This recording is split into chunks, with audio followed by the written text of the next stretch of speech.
Haleluya, shalom semua. Kita lanjut hari ini Matius ya 12. Sekali lagi ayat penting dalam Matius 12 ayat 1. Yesus berjalan dengan murid-muridnya di ladang gandum pada hari Sabat, dan murid-muridnya memetik bulir gandum dan memakannya. Ayat 2. Yesus membela muridnya kerana dituduh melanggar hukum Allah, hukum Sabat. Ayat 9, selepas itu Yesus masuk ke rumah ibadat orang Yahudi. Ayat 13, Yesus melakukan mukjizat pada hari Sabat. Ayat 15, Yesus tahu bahwa orang Farisi yang mau membunuhnya, dan kerana itu dia menyingkir dari sana. Ayat 15. Ayat 22, Yesus menyembuhkan orang kerasukan setan yang buta dan bisu. Ayat 32, Yesus menyatakan bahawa hujatan melawan Roh Kudus tidak akan diampuni. Ayat 36, Yesus berkata setiap perkataan yang sia-sia harus dipertanggungjawabkan. Ayat 38, ahli Taurat dan orang Farisi meminta sebuah tanda dari Yesus. Ayat 43, Yesus mengajar bahawa roh jahat yang diusir akan usaha kembali ke tempat asalnya. Dan ayat 46, Yesus memberitahukan siapa itu saudarinya dan ibunya.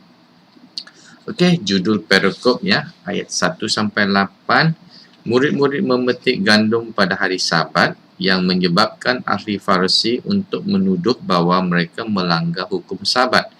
Yesus membela dengan mengajar maksud Allah memberi hari Sabat kepada manusia. Ayat 9 sampai 15, Yesus menyatakan bahawa boleh berbuat baik pada hari Sabat dengan menyembuhkan orang pada hari Sabat itu. Ayat 15 sampai 21, Yesus hamba Tuhan yang dinubuatkan oleh Nabi Yesaya. Ayat 15 sampai 21.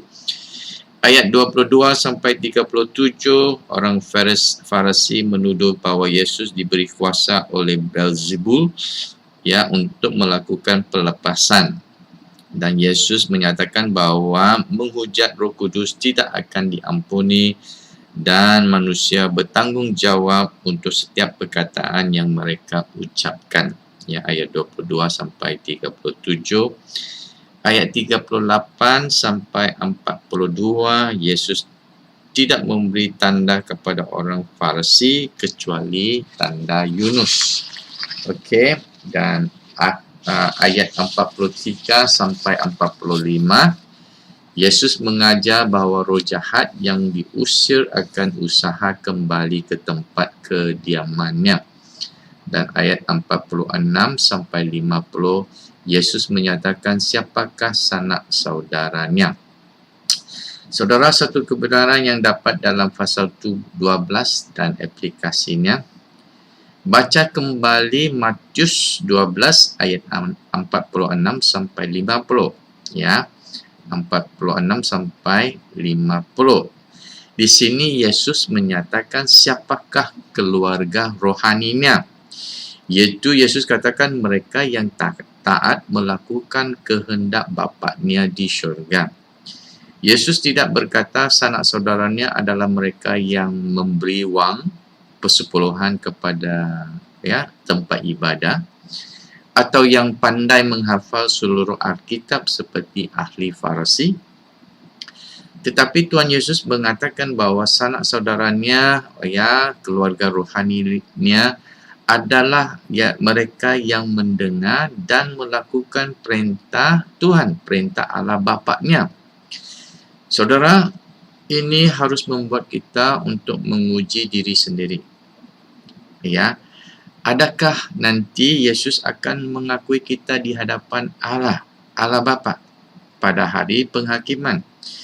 Atau dia akan mengusir kita kerana kita tidak taat untuk melakukan perintah Bapanya yang di syurga? Okey, itu sangat penting kita fikirkan.